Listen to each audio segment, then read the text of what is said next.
Hi, I'm Ann Marie, and you are listening to Tarot Joy at Achieve Spiritual Holistic Radio. Today, I have a fantastic guest. Her name is Jennelle, Deanne, and she is a Canadian psychic, and she a psychic medium, and she has had 15 years of reading, belongs to as an esteemed member to Best Psychics Directory, and also to Shay Parker's Best Psychics. So you're getting wonderful experience. I am Ann Marie, and so I have had over 37 years reading experience and have been doing the radio circuit since 2008. And I joined Achieve Radio in 2010, and it's been a wonderful marriage ever since. And I love my shows here, and I love you, and thank you for being with us. And if you're not able to tune in today, know that you can always listen in, because I'll have a blog, and that blog will contain a banner. Click on that banner, and you can listen to every show episode. So, again, today's guest is our Canadian psychic, and Jennelle, are you there? I'm here, Ann Marie. How are you?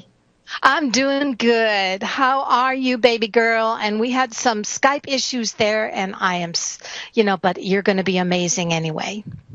I hope to. So tell me, honey, how did you get started on this? I know the story, but I want to hear it from you. Get started in the business, you mean? Well, no. How did you start tuning into your intuitive, your intuitive energy? When did it start really hitting you?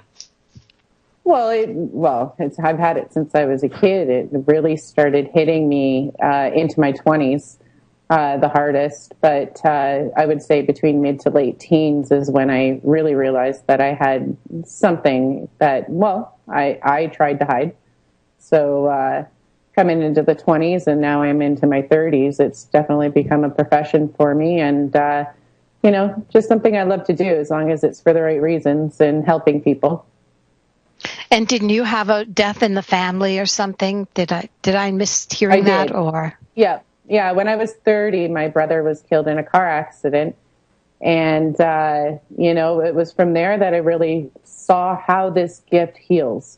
So, instead of putting it into, behind the scenes, word of mouth type things, I decided that, I got to do this, and I got to make sure I can help as many people as possible. And it does. It's truly rewarding. One of the things that we wanted to touch on together today was what happens when someone's heart begins to be closed from a lot of broken abandonment and abuse. And what happens when that happens? Why does that happen? Why do our hearts close like that, Jennelle? Well, number one, it's fear. It's fear of getting hurt again. It's fear of going through the same things. It's fear of the loss of control. It's everything. And, 90% of the time, it's also protection, to protect yourself from repeating same patterns over and over and over again. But that also falls into the line of fear. So your fear is a protection device, almost like a wall. Right. And would this have anything to do with, the odd part about this, I think, is that often we end up falling in love with the same kind of person over and over again, and then giving up on love and I always say it's kind of like refusing to recognize our body shapes, but we love a color or we love a certain style, and we try it on and it looks like crap. Yeah. But we refuse to acknowledge that it does look different on our bodies than we want. So we actually look worse instead of better. So my feeling is that we do the same thing with relationships, wouldn't you say? Well, yeah, if you see that pair of jeans and it's a size too small and you got to wiggle yourself into it and everything's hanging out at the end, you can't wear the shirt you want to wear with it, but you still want to buy that pair of jeans. You want that pair of jeans. You have to be that size. It has to happen. It's just that stubbornness in your brain.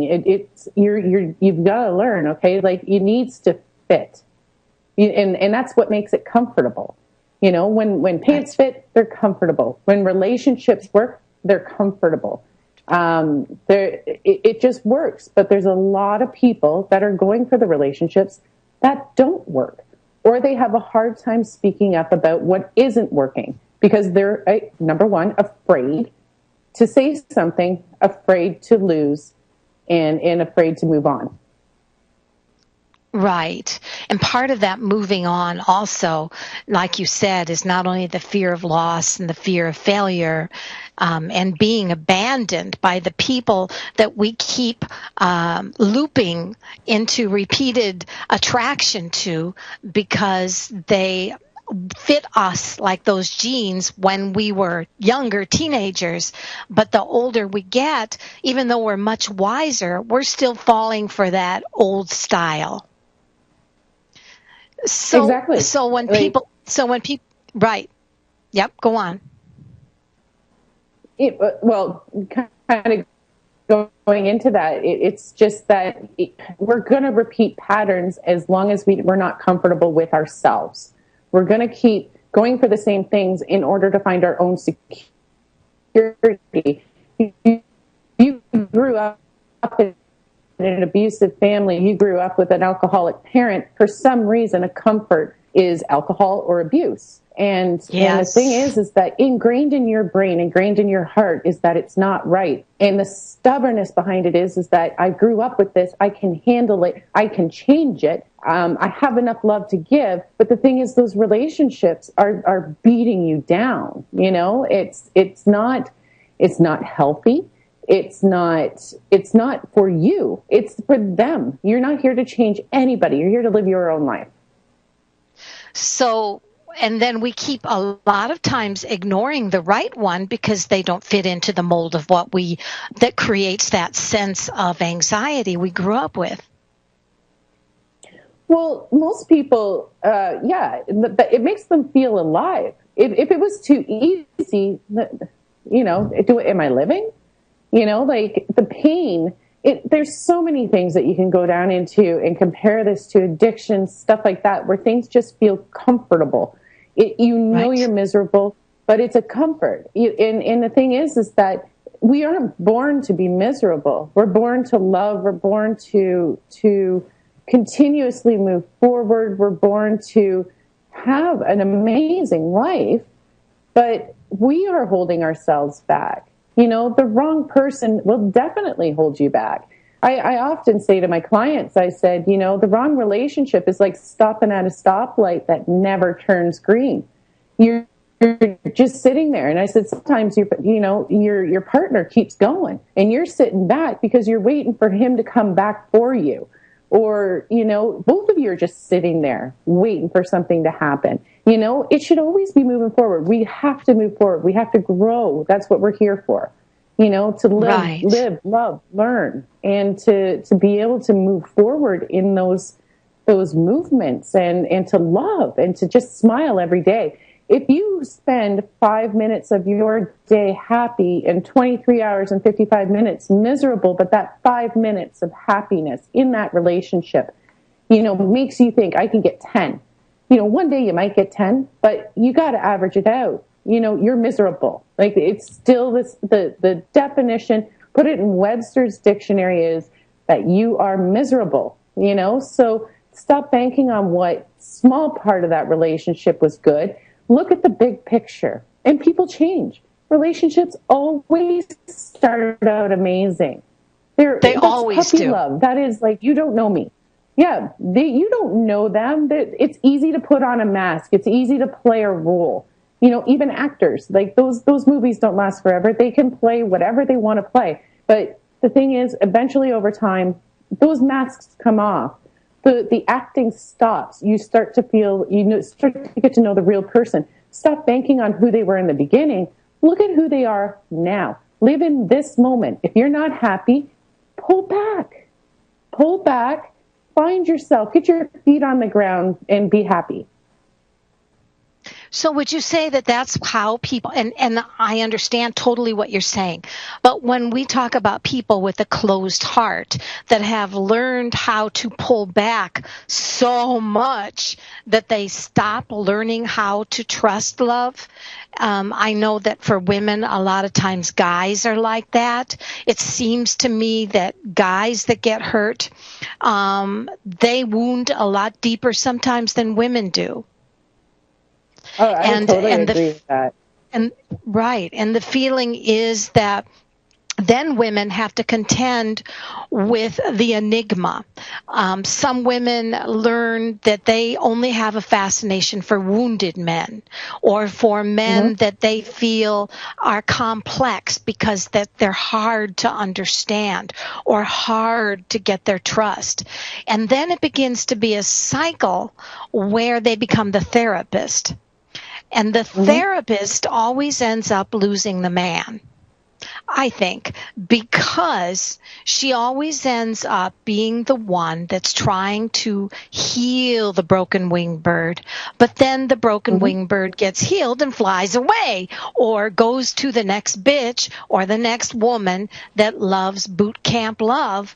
And because, like that woman that was raised in abuse or raised in an anxiety-ridden household, he goes for the woman that was like his badass mother, or the woman that beat him or hurt him or put him down. And he can't imagine staying with a kind woman too long because he's still looking for the bitch. Oh, exactly. It's a vicious cycle. Like, especially in this day and age, we are finding men are a lot more feminine. And don't get me the wrong way, they're still manly. They're a lot more feminine in their mindset and women are becoming so much more empowered and strong-minded and focused forward that we can't understand this.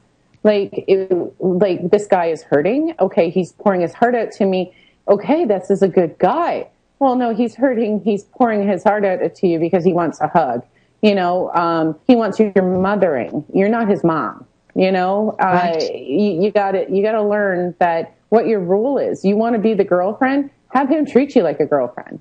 But the same, right. It goes both ways. If he's willing to accept your love, you can't overlove somebody into loving you. But it doesn't balance that way. One big love is not two loves. It doesn't work that way. But when you're sitting back and you're starting to see the situation as being unbalanced, and this guy's starting to become almost like a child or a girl, even. Like, I'm going to even throw the girl thing out there because recently my best friend went through this where the girl was like that. And I just said, you got to kind of take yourself into a perspective of, you're not here to help that person. You're not here to save the world. You're here to have a good, loving relationship. And just walk away. That person can change with your absence. I have rarely, and I'm going to say rarely, ever seen a relationship change, mold, ebb, flow into a positive direction when it starts off negative, when two people are sitting there talking and trying to work it out, because it's already had its damage point. If you pull back and kind of do your own thing, that person realizes what they've lost. You got to take it away.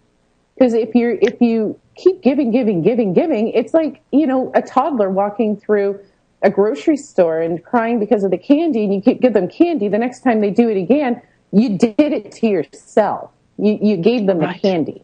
You keep repeating that pattern, and then you try to take it away in the relationship. They're just going to look at you like, well, goodbye. They didn't value you before. Like, that child in the grocery store doesn't know the value of the money for the candy, just knows that he can get whatever they want. So if they throw a tantrum properly. So, guys, girls, everybody in that sort of situation, it's been classified even I've done some research on it, and there's even levels of where you can go back, and you can't consider it a narcissist, but it's a level of narcissism. You don't care about the other person. in the relationship. But you'll stay in the relationship because it suits your needs. And Sure. and when it's gone, you don't feel it anymore. You don't care. I'll go to the next Right. person. Or, yeah. So, an interesting part there about strong people. Do strong people, are they people that learn to close their heart then? Because it's a distancing apart of closing their heart? Do you know that, like, you should be able to see that a strong person can close their heart. 90% of people will look at somebody that's been single for their whole life or sits back and says, I'm not going to date because I'm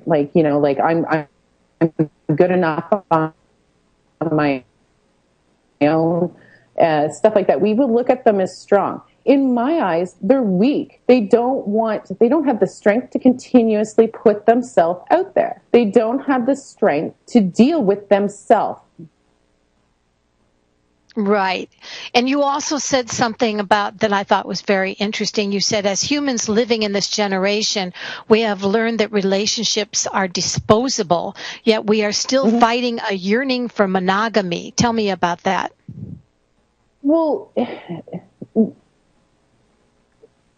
divorce is huge, okay? You've got, like, what is the latest poll on this? A 30% chance of having a successful relationship beyond 20 years. And that's only because it's become okay. It's okay. Like, I can cheat. I can walk away. I'll find somebody else. Online dating. Oh, there we go. I could date 15 people all at once on an online dating site. And it doesn't matter. I've got options.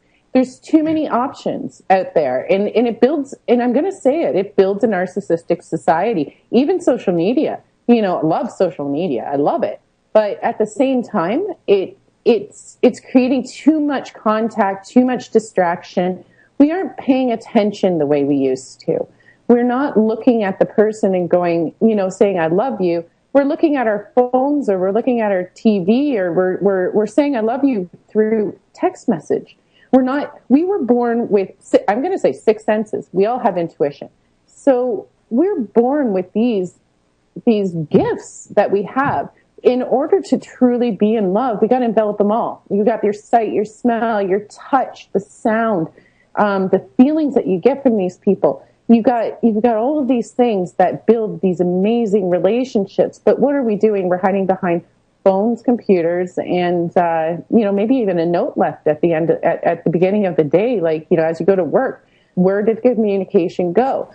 And the thing is that, how can you even be in love? How can you be truly in love with a person if you're not getting all those senses actually met? So then we look at the society that we're living in, and we start to compare how relationships are actually developing. And why would people easily walk away? Because you didn't have it. You didn't have all 6 senses working for you.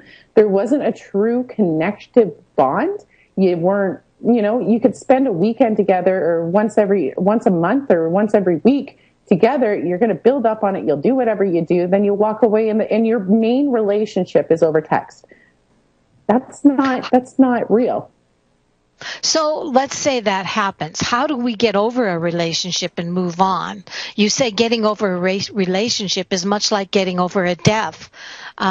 Would you say that a breakup is almost more traumatic than having someone die who loves you at the time they left your life? Absolutely, because they're still alive. You're still able to see them. Me as a medium, I can still see the dead. But, it's not the same way. Like, they're not walking, talking, grabbing your groceries, or, leaving notes on your car.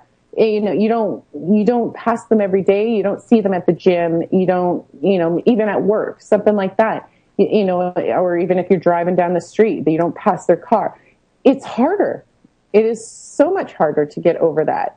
And, but just because it's that, that there's a possibility that they will move on, that they can see somebody else. You don't know, the fear of that is all of a sudden that what happens if, I see it. I'm going to be heartbroken. You're already heartbroken. Let's just face it. You're already heartbroken. Don't think about what they're going to do. Think about what you're going to do. Move forward. Stop stopping at the stoplight. acknowledge the fact that that person's likely going to date again, especially if you are the dumper, or if they are the dumper and you're the dumpy. They're likely, they already likely broke up with you a long time ago and they're ready for this. And, like being the dumpy is not cool. But all at the same time, as you keep, moving through the motions and kind of just going, looking at that balance, that 5 minutes a day of happiness, and then looking at the 23 hours and 55 minutes of, you're going to really kind of look at the big picture and kind of go, oh, ding, ding, ding. I can move on, like maybe I should look for somebody that's not making my day 95% miserable, or maybe I'm going to do my best right now to make myself not miserable. And the next person that comes along isn't going to have somebody that is banking on the past relationship, just because I feel that all relationships are 95% miserable. No, they're not. There's a ton of people out there, and I meet so many new people every day that are willing to put and invest in a good relationship, but they've had hard knocks. And this is what I say to them. Do not ever go into another relationship with the last relationship. Each person's different. Very different, just as different as you are. What happens to those who find the right one, but then they themselves self-sabotage it and close their heart, predicting they'll be hurt again? Well, that's exactly what I was saying about the bringing the past relationship into the present. Okay, all right. So then what happens is I think for a lot of people that do that is they, like you said, they become so used to being stepped on, hurt, abandoned, or abused that they can actually create that in a wonderful relationship by training and forming that wonderful person into their mold. And before you know it, a really wonderful relationship can be a bad one just because they didn't take the time to mold it, to understand what they had was golden instead of trusting it. Yeah. Well, I guess it's all on the blog, and if you want to read Jennelle's blog, by gosh, you should go and do that, especially if you yourself are having some problems yourself. Well, we have Jan Echo, we have Anita, we have Patrick and Christina. So let's start out with some readings. Let's go to start out with Jan from LA. Jan, what would you like to ask Jennelle today? I would just like something, anything that she sees for me in general, if that's okay. Sure. Jan, anything that I see for you in general, you were looking at relationship-wise, or because we only got a few minutes here for reading? Well, I'm married, so... Any message that comes through. Any message that comes through. Any message that comes through. Okay, do you have a son, honey? Jan? Can she hear me? Well, I she didn't should. hear her. Oh, okay. Say it again. Okay, do you have a son? Yes, I do. Okay, and is he away right now? No, he's here where I am. Okay, but are you guys living together or whatever? Is he actually in your presence right now? I didn't, not this minute, but yeah, he's close by. Okay, because I keep hearing, you need to call your son. Okay, so I don't know if he's going through something right now. Maybe he needs mom's advice, but I keep hearing call your son. Is he older? No, he's here. Is he older? Is he an older boy? Yes, he is. Yes, he is. Okay. Okay, because I feel like he might be kind of going through something. This actually could be linked to the relationship thing. Because it actually feels like maybe having a good conversation with your son or something like that. Maybe trying to, do you sit down very often and actually kind of, move forward with, or converse with each other and kind of get into each other's lives? Because it actually feels like, there's something about this. Call your son. I think he might be maybe he needs mom's help with something right now. Make sense?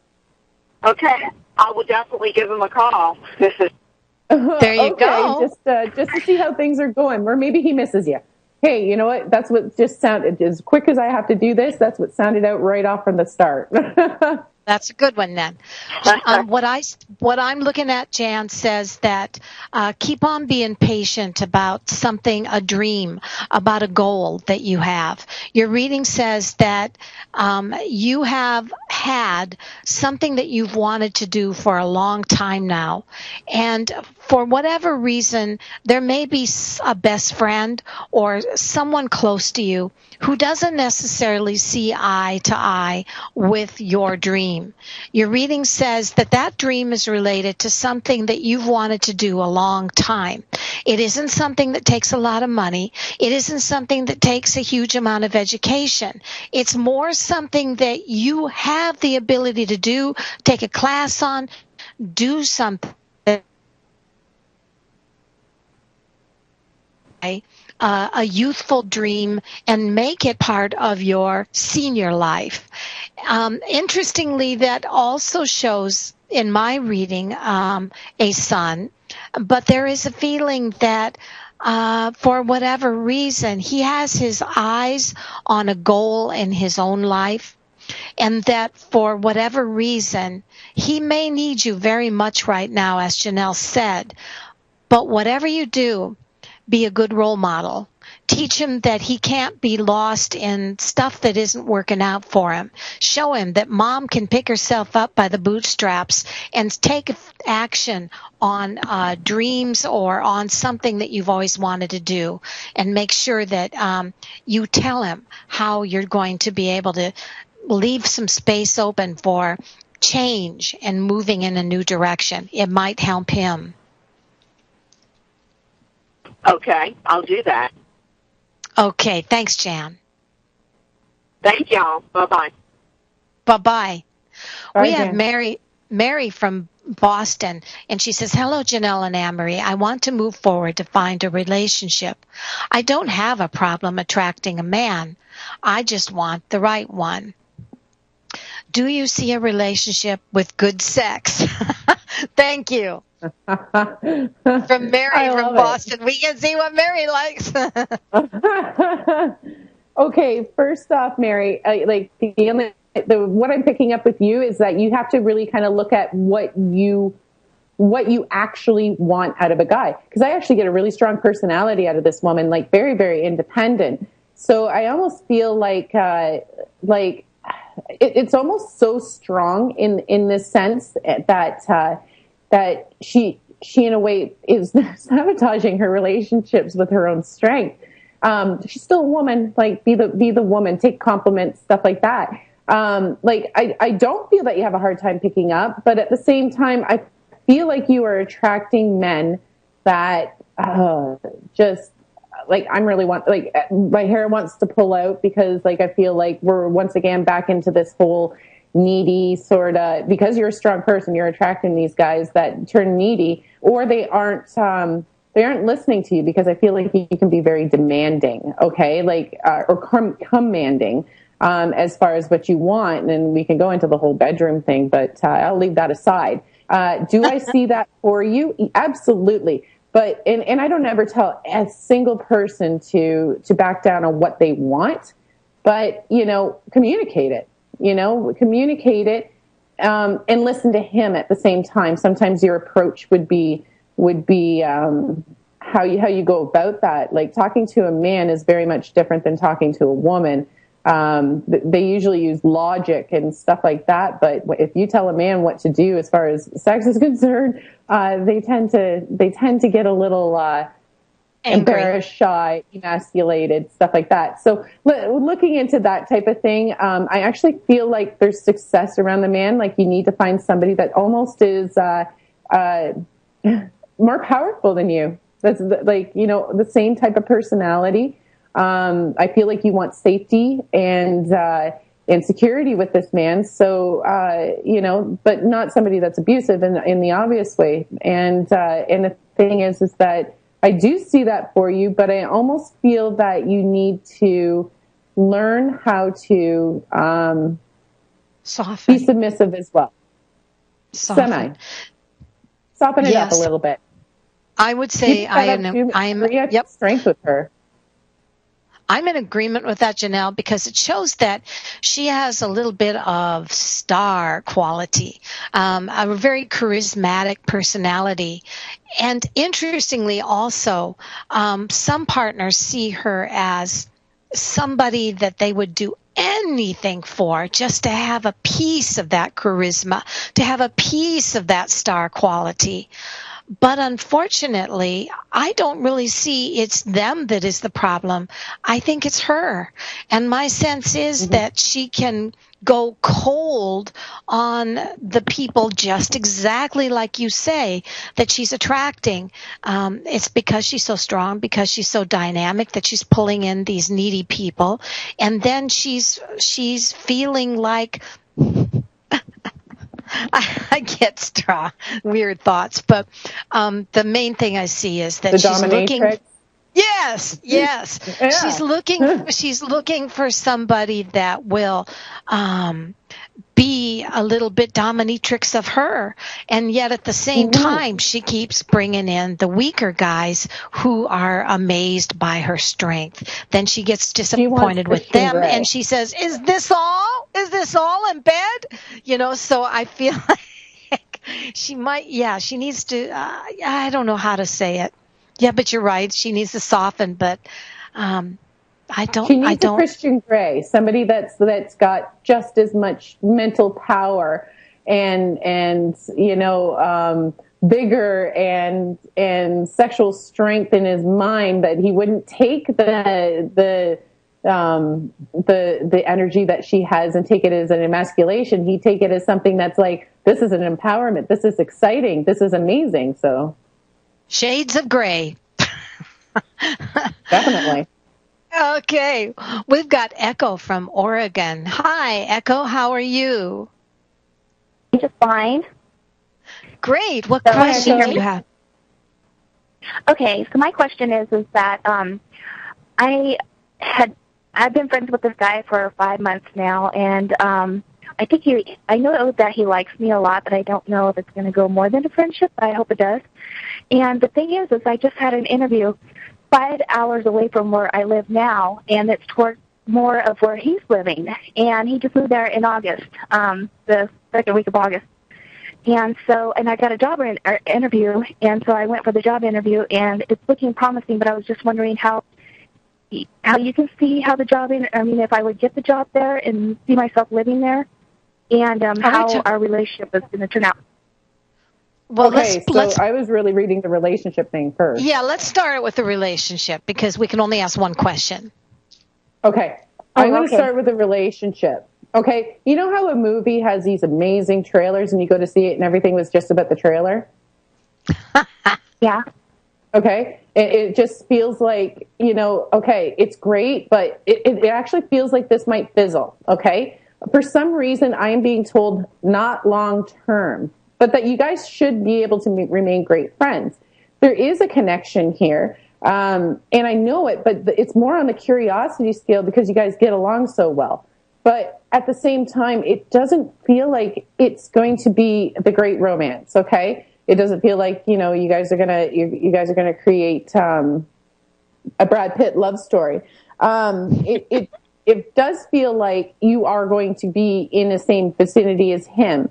Okay. But like I said, it just like I'm being told, use the movie trailer reference. And I'm like, oh, here we go. Okay. So that's usually because it's got a lot of amp to it. It's got a lot of energy to it. But for some reason, something's going to happen that's going to make you realize that it's not going to work. It's going to start to become a little bit imbalanced. And that doesn't mean you don't try it, but at the same time, honey, don't ever stay in the relationship just because, you're friends now. Okay. But at this, I'm getting no on long term, but, I do like the friendship. I'm being told true friendship. Yeah, I would add to that, whatever you do, don't move to that place just because you think it could work with him. Because my Okay. feeling is that's giving your power away. It's giving more than you're getting back in return. And I'm shown that he could actually get scared and be a little defensive.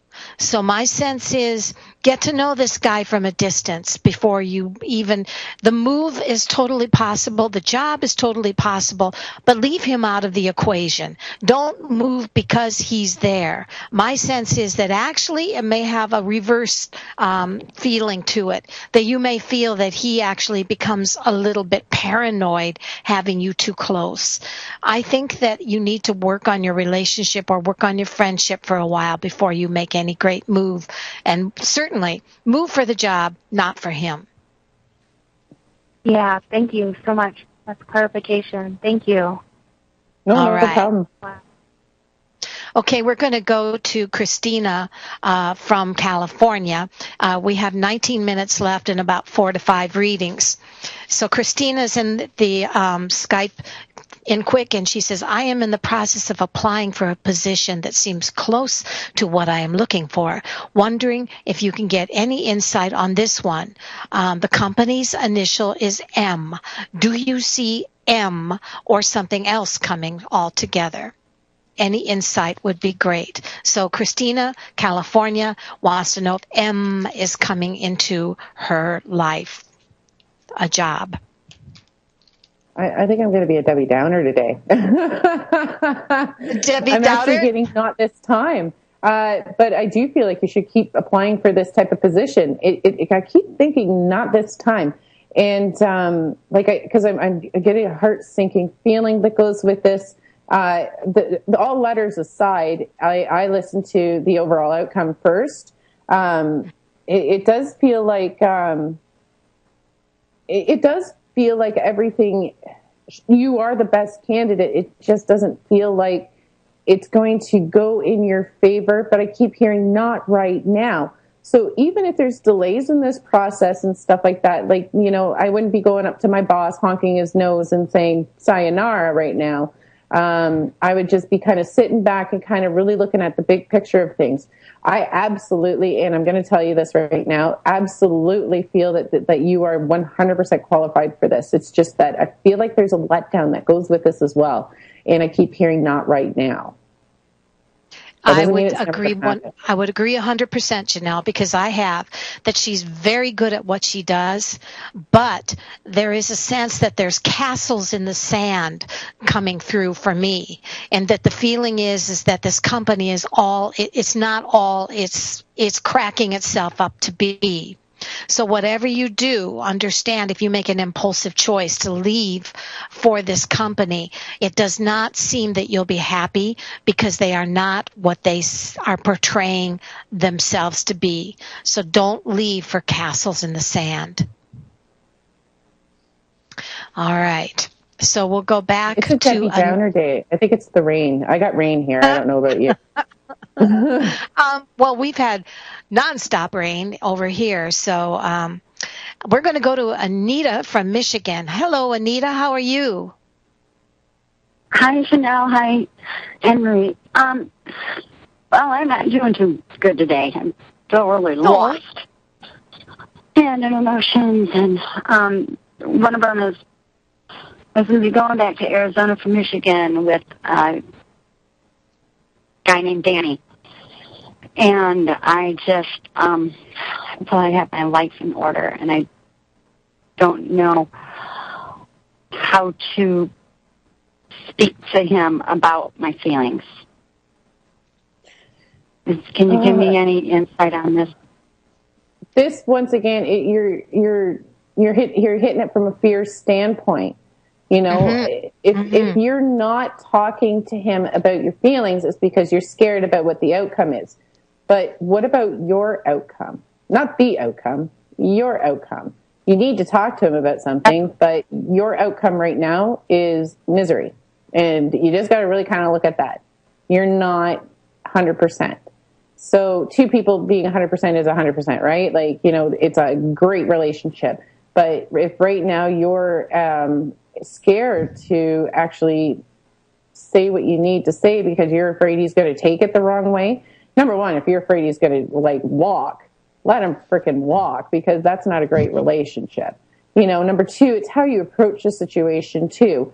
Communication with a man, like if you sit there blubbering and bawling your eyes out, they don't hear the conversation. They hear she's crying. They don't, some guys do. I do know some guys that are emotional guys, but most men, they don't hear that. They just think, I'm going to hug her so she stops crying. So if you talk to him, like I tell women all the time, know what you need to say and get to the point, and they take it. Guys, if you watch guys talk, they just talk and they say things right to the point. And so, I always say don't use accusations. Make I statements, like I feel this, not anything that's completely directed at him. And just go from there. It's knowing and understanding how to communicate. And especially with a guy. Guys usually will typically pick out something that you say, especially if you say you always do something, they're going to find offense in that all the time. Like if they did it 15 times, like just know and have it recorded that 15 times they have done this, and like so that they can't use the word always. I always do this. You're wrong. Don't ever let them get control of a conversation if you're trying to have one.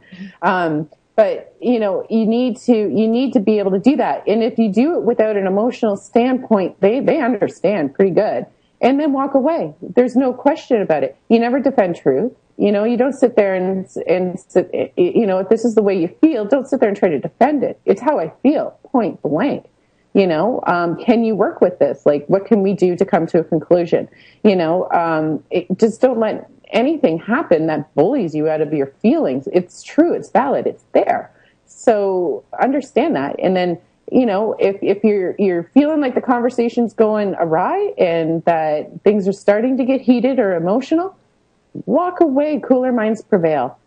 And that's why I always say, like, in any kind of stance in this type of situation, it's always best to communicate. I don't feel that he was going to take it the wrong way, though. Like, I just feel that he needs to be pointed out bluntly. Like, the more you've allowed things to happen, he doesn't get it. Men don't think, by the way. They don't.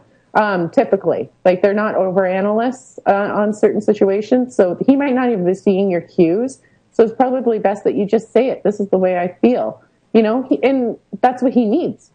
There you go. And then all of a sudden he can make his own kind of assessments and changes. And a lot of times guys need to be reminded. So just go on from there. And girls. So, I'm not trying to be sexist here. I would add to this, and I don't know if this makes any sense, but it's what comes through. One of you comes from a solid relationship or some kind of memory or lost in memories about something that was working for them in a past relationship. And I'm shown that person still has that old past, that old relationship heavy on their mind with every intention to go back to it. The other person is seen as been there, done that, and just wants to have a good relationship and somebody that's physically by their side. So my sense is that what comes through is that whichever one of you is the one that's still lost in the past and still lost in going back and trying something that they used to have, they need to get that out of their system, and basically, even if it's stupid, they need to go and get hurt again, or they need to find out that their decision was dysfunctional and stupid. The other one is just going to end up getting hurt, probably, but it's going to do you both good to talk and put everything on the table about where you stand in your lives, because you're only hurting each other more if you're pretending you're thinking the same, but you're both wanting different things. So get it out there, girl. Get it out there. Yeah, I agree. Okay, thank you. All right. All right, so I'm going to so present. I'm going to go to. I'm sorry. Oh, I said no time like the present, hon. Right. All right, thank you. Okay, we've got Patrick from Pennsylvania, and Patrick is wanting to just kind of have a feel for his finances for the next few months. Do you get a feel for that, Jennelle? And he's from Pennsylvania. Okay. Well, number one, Patrick, okay, first thing I keep getting is frozen. So as far as finances are concerned, I'm not really seeing an increase. Hopefully, like if you know that there's not an increase in your finances, that means that you don't overspend anymore or do anything like that. I don't feel that anything's going to come into an abundance level. Okay, so that just means you really got to kind of like, look at the situation, know what you can do. I am feeling like I'm anxious all at the same time. So obviously, I feel like the maybe even things are kind of getting really, really tight, and that would be a good time for you to talk to some creditors and maybe make deals, but nothing on a huge scale. Okay. Now, I do feel that things are going to move along better, but not in the next few months. This is going to be over a year, and everything will be moving a lot more smoothly. I am feeling like we got a champagne taste on a beer budget type situation here, too. So it's usually somebody that spends beyond certain levels of means, and I keep hearing fun. I don't know if that makes any sense. So that could also be like, you don't have a problem spending on a good time. So it might just be more managing the level of good time that comes with that as well. Okay, because that's usually what I would consider fun, like fun stuff. Like if you go to football games or if you go to the movies and stuff like that, maybe limit certain things on that. But it does feel like things are frozen right now. Okay, so that doesn't usually indicate anything of an increase in my eyes. It's okay, and like I said, it's going to be kind of sticky for a little bit.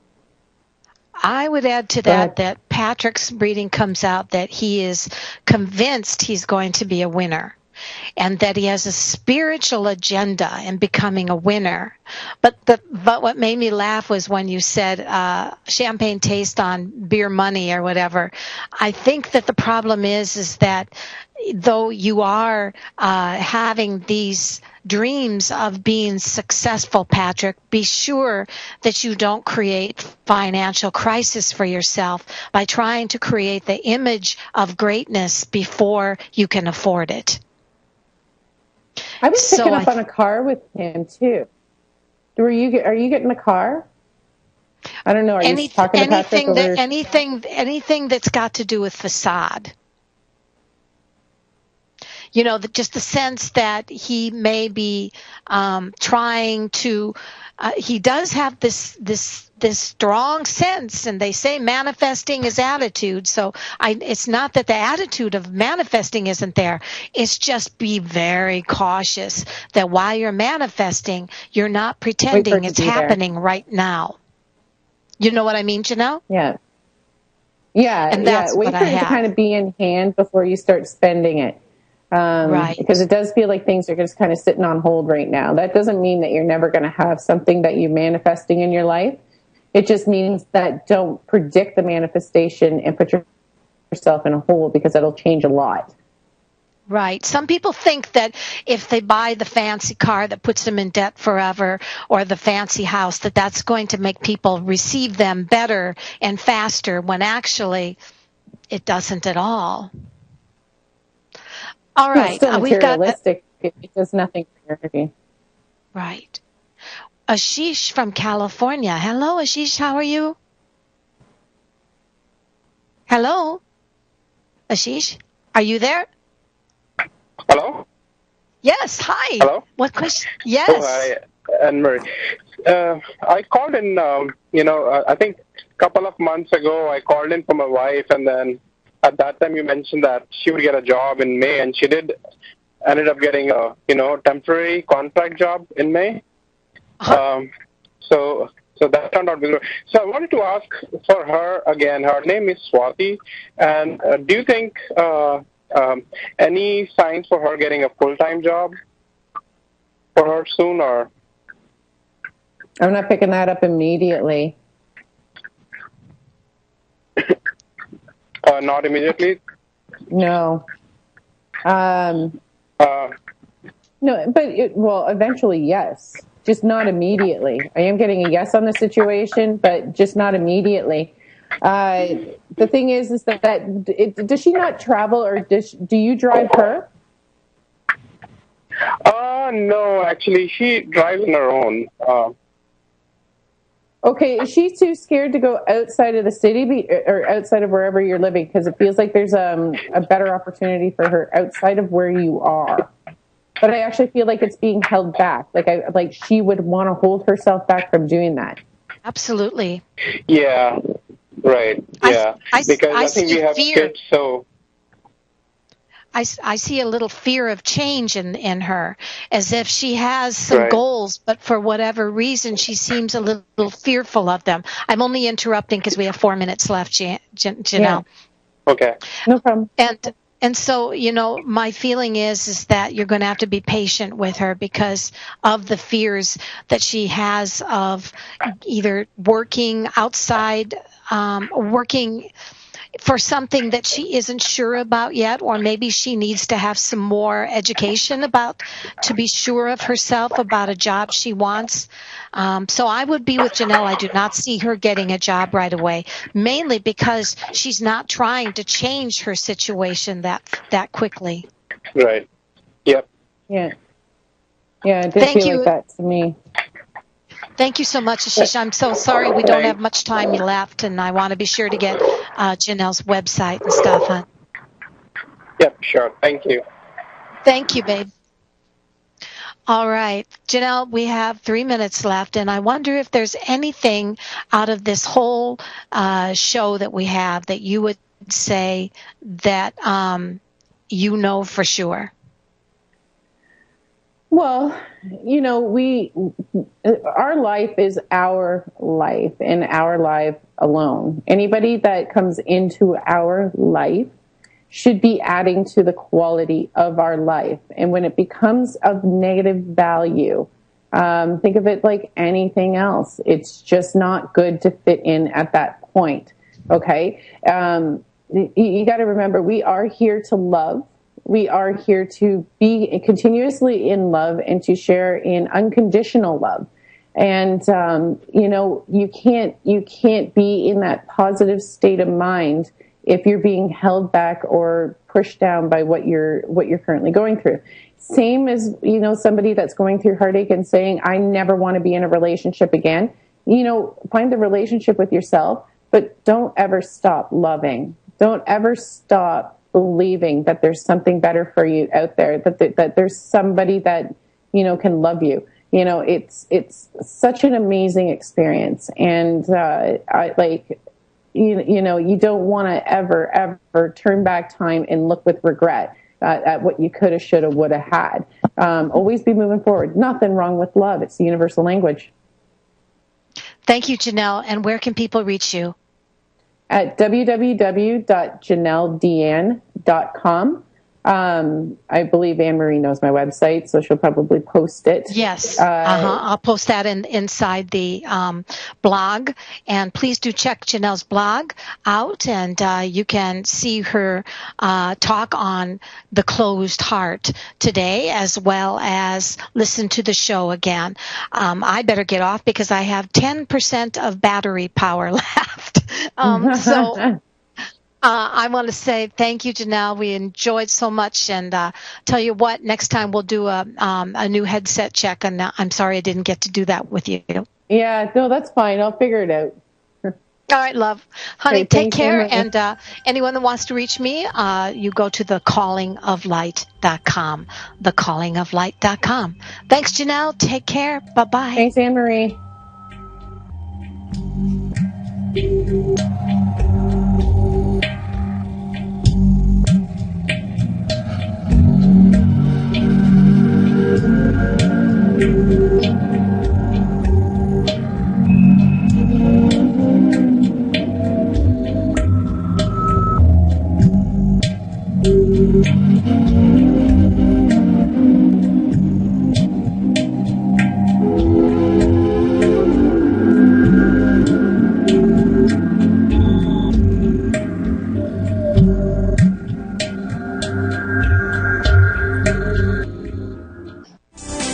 psychic radio, holistic radio, spiritual radio.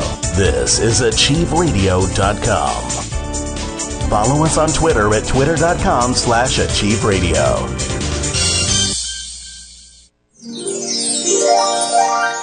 Hi, I'm Ann Marie Oct at Achieve Radio's Tarot Joy.